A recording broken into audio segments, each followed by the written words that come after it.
Pakistan cricket at its best. 1 minute down, next minute up.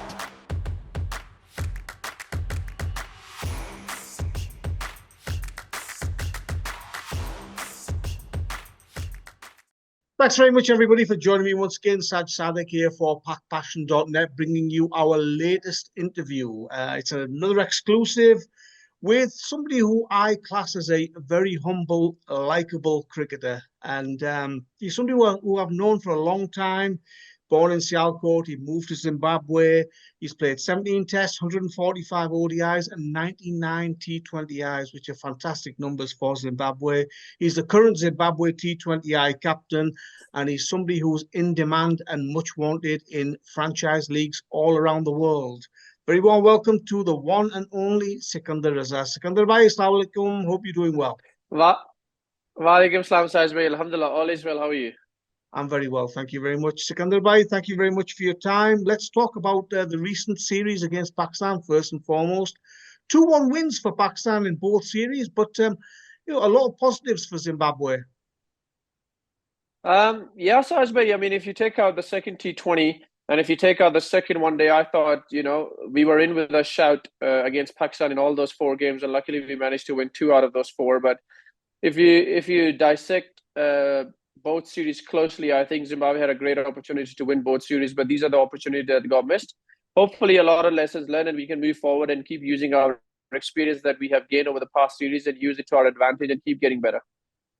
And some of the Zimbabwe players, obviously some of them are quite new, not familiar names. So it's good to see some of those guys coming in and doing okay as well. So Saj bhai, there's always an emotional reaction, especially in this day and age where there's a lot of social media and things like that. So Saj bhai, a lot of these guys have got 8, 10, 12 even domestic games or 15 domestic games, and we have identified them as somebody who's of national interest because of the potential they possess. So Saj bhai, that's one of the reasons we have sort of fast-tracked some of those individuals into our T20 side so that we can groom them and then slowly make their way into ODI and Test cricket as well.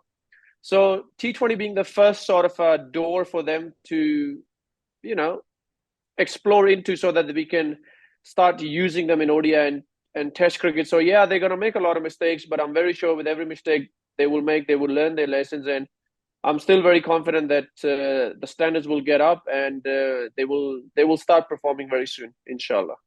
And Pakistan, obviously, they rested some of their main players and gave some youngsters a chance. Anybody from the Pakistan side that you were impressed with? Obviously, the spinner 𝗙𝗰𝗲𝗎𝗓 had a good series. So Saj bhai, I think it's nice that you ask about the youngsters. So we're not going to mention the guys that has already been playing cricket, the likes of Haris, because they're very experienced cricketers, or Rizzi. Everybody knows how good they are. So I think 𝗙𝗰𝗲𝗎𝗓. The other guy that I think is a very good middle order T20 bat is 𝗙𝗰𝗲𝗓.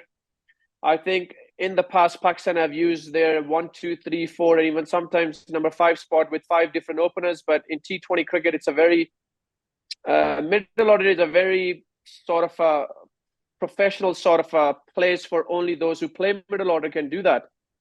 So it was nice to see, 𝗙𝗰𝗲𝗓 for me is certainly a standout. I think Irfan Niazi is a great prospect as well, somebody who can finish the games. So I'm quite happy that you only mentioned the youngsters. So yeah, I think these 2 youngsters in T20 cricket has got a very high ceiling and a very good potential. And that is, I'm only mentioning them because we do not want to use the same names that we have used in the past. We know how good they are.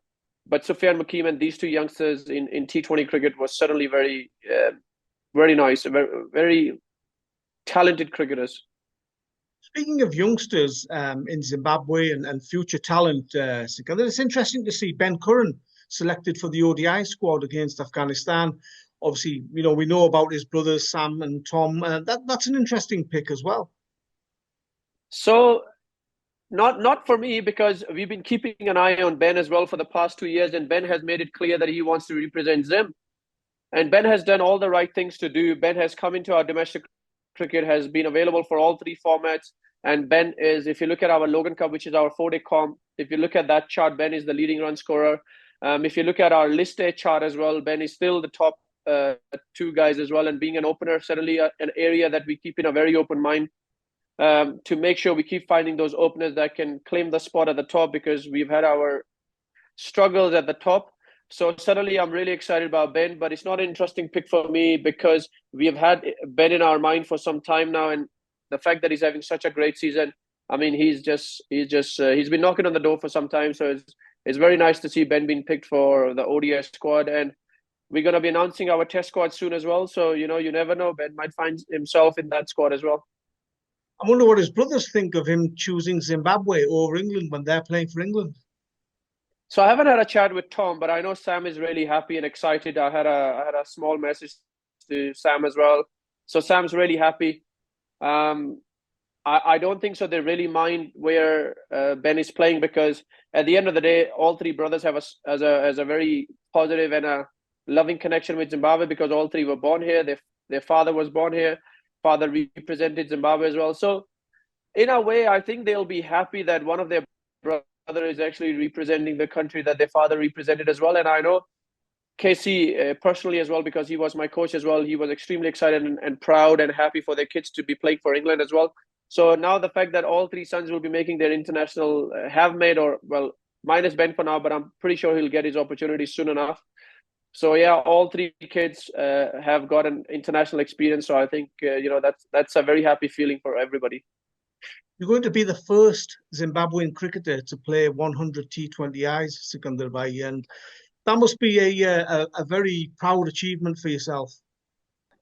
I haven't really thought about it, because I think once you're a captain or a leader of the team, you become a lot selfless. So in my head, the only thing that's swinging or that's going through is what plans we're going to have against different individuals, whether we are batting or bowling. What plans can I share with my teammates in order for me to help them? So the 100th feeling hasn't really sunk in yet, the 100th game feeling. But all I would say is, for a guy who never thought will get there, is suddenly is going to have his name written in history for Zimbabwe, and it's suddenly a humbling feeling. For a guy who was told a few years back that I'm not good enough for Zimbabwe and my T20 career is over, so suddenly to be in a position where I am now is suddenly very, very humbling as well. And all I can express is in one word is just Alhamdulillah. You've played a lot of franchise cricket around the world, Sikandar Bhai, and that desire to still play in those leagues must be, still there. And we've got the PSL draft coming up shortly. Looking at the PSL to play there once again, I'm sure. Oh, I know the answer. I just can't tell you the answer, Saj bhai. So you've already signed for somebody. I'm not saying anything. But we will see you at the next PSL then, I'm guessing. Inshallah. All right. Any clues as to which team, Sikandar Bhai? Lahore Qalandars. Oh, fantastic! Yeah, and I mean, there's no clue. I'll just say it out loud. Yeah, inshallah, it's going to be Lahore Qalandars again. And hopefully get back to winning ways with the Qalandars. After a poor last tournament. Yeah. I mean, again, the losses we had was so close. I mean, if we get over the line, we would have won 6 out of the 10 games that we lost. So, I mean, that we played. But the beauty of that is you learn your lessons, you move forward, you grow as a team. We grew as a team. We found out what character and personality is needed when you're losing, because when we were winning, it was very easy. When we were losing, we managed to find out about ourselves, who we really are. Do we still stick together as a team, which we did? Do we still back each other? And I'm sure when you look at the draft, you will see that our owners feel the same. A lot of the guys will be backed. So without giving too much, I think those losses, as much as it hurted, but it actually helped us to understand who we really are, not just when we are winning, but when we're losing. Such as international cricket and the hectic calendar, Sikandar Bhai, you've just finished the Pakistan series and you've got 3 T20Is, 3 ODIs and 2 tests against Afghanistan up next. So that should be an interesting challenge.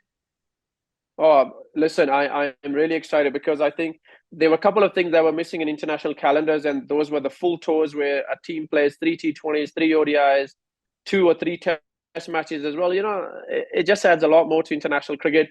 We have gone in the past where a country has played 3 T20s and then either we have left the country or they have left us, or they've come and played 2 ODIs and 2 T20s and gone. So this is the first of its kind, a proper tour, a proper international tour. So, I'm really excited about this tour as well. And without giving too much, we have another tour lined up if everything finalizes, we'll have another country visiting us for 3 ODIs, 3 T20, and 2 Test matches soon enough again. So, you know, I quite enjoy these tours. And the other thing that I'm looking forward, hopefully it will happen soon, are the tri-series. You know, I used to really enjoy playing tri-series or watching tri-series. It's add a bit more flavor in international cricket. So, yeah, hopefully we'll get those days back soon enough. I know Zimbabwe is working on a plan, and we have a couple of big countries coming to Zimbabwe for a tri-series. Hopefully the MOU is signed soon enough, and the world will know about that. So, you know, Zimbabwe is doing all the efforts to bring all those good flavors of fixtures back onto the TVs. Well, I was just going to say, you know, how important it is for teams like Zimbabwe to play against, with all due respect, the test playing nations, the big teams, and get like proper series against them. I know England have given Zimbabwe 1 test match, haven't they, next summer, which is, you know, I mean, it's 1 test, but it's not great, really, is it? I think it's great, Saj, because you got to look at, if you look at it's just 1 test, then you'll be like, I mean, why 1 test, which is of 4 days anyway? But if you look at it, Saj, it's a start of friendship or cricketing fixtures between England and Zimbabwe, which, for example, I've never played. This is my, 12, 13 international year in international cricket. I've never played England. So it may not look very nice on the fixtures, but the fact that the cricketing ties are coming back between Zimbabwe and England, and it's better to start somewhere than not to start it at all. So, you know, it's a start. We might have England into our country for 3 ODIs or 3 T20 soon enough. Then they might host us for a white ball tour. We might host them for a red ball tour. So it's just a start. And I think it's very important that we acknowledge and respect the fact that we are starting our cricketing fixtures back again. And hopefully in future, the fixtures will get more frequent. I was doing some research before this tournament, Sikandar Bhai, about Zimbabwe this year. And you've beaten India, you've beaten Pakistan twice, you've beaten Sri Lanka, and you've beaten Bangladesh. You knew that already, didn't you? I can tell by the smile on your face. But, you know, it's quite an achievement, and it's signs of progress in Zimbabwe cricket. So, Sajbay, if you're a cricketing person who wants to use logic, I think I would say the same. But if you are somebody who wants to just use emotions, and then you'll be like, that is awful, you know, why haven't we won a series? I mean, we are going through a transition. We were number 13 in the world when we started the transition. Now we are back on number 10 or 11, something like that. We have beaten 4 big Asian countries. Yes, we haven't won the series, but I was saying that in our press conference today as well. Sri Lanka first T20, we could have won. We couldn't defend 23 in the last 2 overs. And I would back my seam attack to defend 9 out of 10 times. And they just had an off day. It can happen to anybody. Against India, we were in a great position to win another T20. We couldn't do that. We lost the series 4-1, but it could have been 3-2. Pakistan first T20 chasing 160 something, and we were 90 something after 11 overs for 3. Unfortunately, we were 107 or 118 all out, something like that. That was another opportunity missed. We went to Bangladesh, and we could have potentially won the series, if not maybe come home with 3-2. So these are signs of progress with a young side, with a side that's in transition. So as you rightly said, for me, I like to look at the positive things in life. So from my point of view, I think these are good strides made in the right direction. We're not winning series, but we're always putting ourselves in a position where we have a chance. I mean, sometimes we grab the defeat from the jaws of victory, but that is because the guys are not experienced enough. I mean, we find ways to lose sometimes, but I can live with that as much as it hurts me. But Saj bhai, I've got to respect the teammates. I've got to respect where we are. I've got to be realistic about where we are. But hopefully once we start winning, and then you will see that this team will win a lot more than we lose, inshallah. And finally, Sikandar Bhai, about yourself. I mean, you're 38 years old now, and you're still diving around the field and enjoying your cricket, playing with a smile on your face as if you were 18-year-old. How much longer do you see yourself playing? And, you know, what does it take to be sort of having played for that long and still loving the game and enjoying the game? So, Sajbhai, I will answer that in 2 parts. I never thought about becoming a cricketer. So destiny happened to me, and this is Allah's will that I am a cricketer. Now, how long will I go? What I've said to myself is that I'll always be honest towards myself and towards my country. If I'm training well, if I'm performing, and if my body's holding, then I will play. But if I see that I cannot give my 100%, even if it's just 90%, I will just hang up my boots and say, just because I cannot give 100% doesn't mean I have the right to wear a jersey because of the name or the stats I have. If I'm 100%, then I'll play. So Sajbi, I haven't put a name. I'll leave that in Allah's hand. As long as the body's fine, as long as my heart is content, and as long as I'm honest with myself and towards my country, then the decision will happen for me anyway without even me thinking too much about it. Now, for what it takes, your second part of the question, it takes a lot of honesty, loyalty towards the fans, towards the country, hard work, sacrifices, a positive attitude. That as long as I have that, or as long as anybody can have that, they'll have a very good chance of being successful in international cricket. Sikandar bhai, really appreciate your time. Thanks very much for your honest and forthright views as ever, and wish you all the best for the future. Jazakallah, Saj bhai. Anytime for you, brother.